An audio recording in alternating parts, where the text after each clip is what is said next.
Oke, bismillahirrahmanirrahim. Assalamualaikum warahmatullahi wabarakatuh. And welcome to week 6 for this class, Children's Literature. Today's topic will be the genre of children's literature yang bagian ketiga, specifically tentang fantasy and young adult fictions. Oke, jadi mungkin masih ingat dengan materi-materi sebelumnya, the genre sebelumnya. We have already learned about the boys and girls literature, kemudian ada folk tales. Nah, untuk genre ini dan begitu pun genre yang lainnya, bear in mind kalau satu karya sastra itu bisa saja memiliki lebih dari satu genre. Oke, karya fairy tales itu bisa sangat dekat dengan fantasi. Ataupun karya lain, misalnya boys literature itu juga bisa jadi fantasi ataupun dalam genre young adult fictions. Sebelumnya just want to ask you, what is fantasy? Apa fantasi itu? Secara sederhana, pengertian secara sederhana, ketika mendengar kata fantasi, pasti kalian akan mengatakan ya fantasi ya berupa khayalan, imajinasi. But let me show you the explanation here. Ini penjelasan pertama dari kamus Wordweb. Ada 3. Pertama, imaginations unrestricted by reality. Jadi memang tidak dibatasi oleh kenyataan. Yang kedua yaitu fictions with a large amount of imaginations. Harus digaris bawahi di sini kata a large amount of fictions. Artinya tidak full imaginations. Bisa jadi tidak full imaginations, tapi hanya sebagian besar imajinasi. Yang ketiga adalah something that many people believe but it's actually false. Jadi hal yang banyak kita percaya tapi sebenarnya salah. Let's move specifically to the explanations yang mengarah kepada literature. Jadi fantasy atau dalam literature biasa dikatakan dengan fantastic elements, elemen fantasinya atau elemen khayalnya.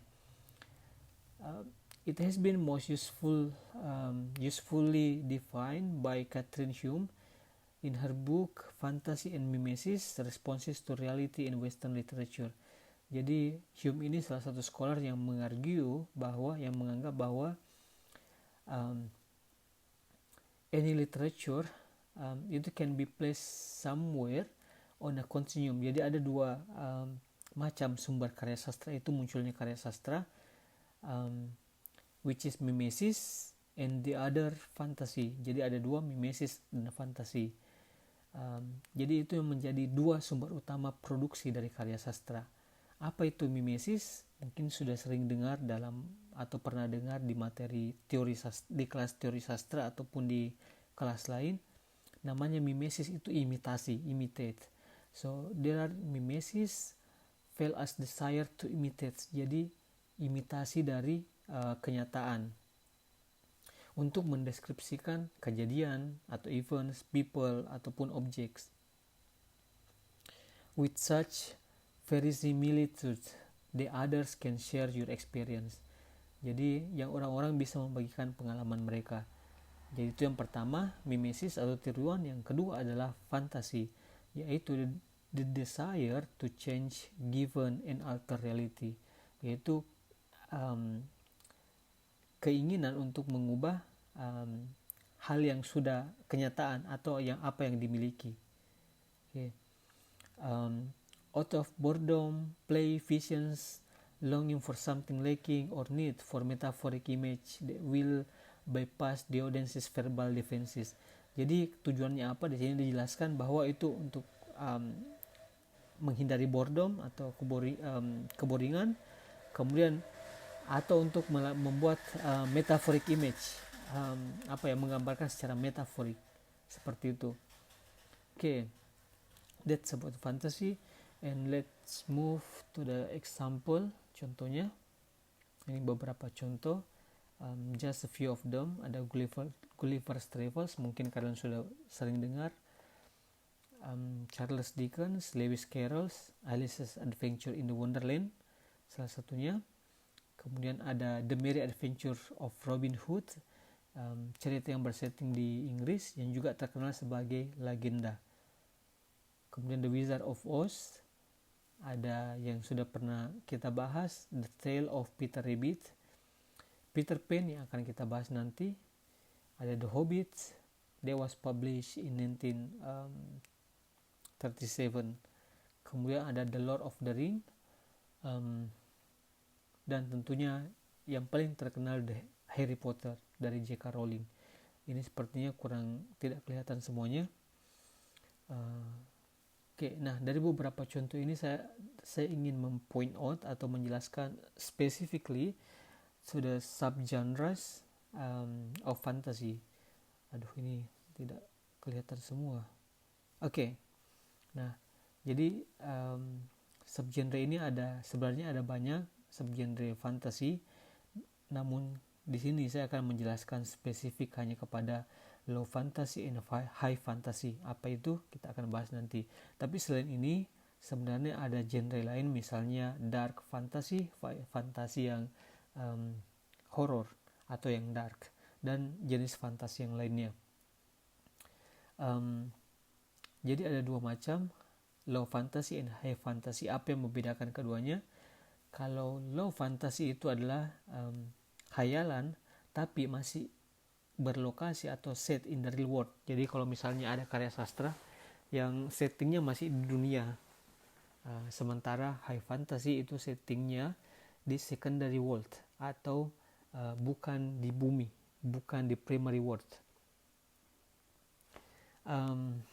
Contohnya saja misalnya The Lord of the Rings. Nah, The Lord of the Rings atau The Hobbit ini lokasinya kan khayalan ya, bukan di dunia. We don't really know where is it. Walaupun when it comes to movie, ketika sudah difilmkan pastinya akan kembali ke bumi karena kita bisa langsung memvisualkan. But we are talking about the book. Kita berbicara tentang bukunya. Itu yang akan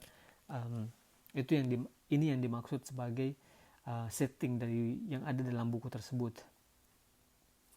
Sementara low fantasy, contohnya Tale of Peter Rabbit yang sudah dibahas, walaupun itu imajinasinya, fantasinya berupa hewan-hewan bisa bicara, tapi lokasinya tetap di dunia, lokasinya masih tetap di kebun farmer. Oke. Perbedaan yang lain adalah many high fantasy ini, kebanyakan high fantasy itu diceritakan dari viewpoint atau point of view dari salah satu main hero. Kemudian juga high fantasy banyak berbicara tentang good versus evil. Tapi yang paling utama di sini adalah tadi perbedaan setting tempatnya yang menjadi fantasi. Satunya di dunia nyata tempatnya, satunya memang bukan di dunia nyata atau di dunia lain. I have also here yang saya kategorikan sebagai unclear. Unclear maksudnya itu it's hard to define either mereka low fantasy, subgenre low fantasy atau high fantasy. Misalnya pada cerita Harry Potter, if you still remember, settingnya itu adalah di Hogwarts settingnya, yaitu fantasy. We don't really know where is Hogwarts, tapi ada setting lain, settingnya misalnya di rumah pamannya Harry Potter. Ketika mereka kembali dari sekolah sihir, settingnya itu dunia. Nah, so it's hard to define karena settingnya ada dua. Jadi kayak ini ada yang betul-betul fantasi, ada yang masih dalam dunia. Begitupun dengan Alice's Adventure in Wonderland. Ketika dia berbicara sebelum masuk ke Rabbit Hole, ya settingnya masih low fantasy. Tapi when it comes to Rabbit Hole, maka we don't really know the locations. Dengan kata lain, ini bisa dikatakan misalnya di Alice's Adventure in Wonderland itu a world within a world. Jadi ada dunia dalam dunia. Kalau dunia pertama tadi itu masih tetap yang asli, yang sebagaimana mestinya, tapi when it comes to rabbit hole, maka itu menjadi ada dunia lain di dalam dunia. We also have young adult fictions. Young adult fiction di sini, young adult fictions itu siapapun apapun banyak yang bisa masuk di sini. Either it is low fantasy or high fantasy, dua-duanya bisa masuk ke young adult fictions. It depends on the language that they use ataupun konteksnya yang dewasa atau memang bahasanya yang untuk young adult fictions. Kalau picture book jelas bukan untuk young adult fictions. Jadi kalau kita contohnya di sini adalah Harry Potter. Harry Potter kan novel ya, tapi ketika versi picture booknya Harry Potter, jelas itu tidak bisa dikategorikan sebagai young adult fictions. Oke. Nah, makanya most of young adult fictions itu are high fantasy. Kebanyakan subgenre high fantasy. Only a few of them yang realism. Dan juga bukan hanya dari subgenrenya high fantasy or low fantasy-nya, tapi juga ketebalan bukunya biasanya. Makanya picture book itu bukan yang adult fiction, tapi yang tebal, yang deskripsinya atau narasinya cukup panjang dikategorikan sebagai yang adult fictions. Contoh lain tadi yang saya maksud sebagai bukan fantasi atau bergenre realism adalah Little Women. Little Women juga termasuk dalam young adult fictions. And many other children's literature yang bisa masuk kategori di sini. Dan ingat, satu karya sastra bisa masuk ke beberapa kategori. Okay, I think that's enough for this introductions. Ini hanya sangat singkat saja mengenai fantasy and young adult fictions. Selanjutnya mengenai kita akan bahas mengenai secara spesifik Peter Pan, yang termasuk salah satu genre fantasi. Thank you. Saya akan share di video lain.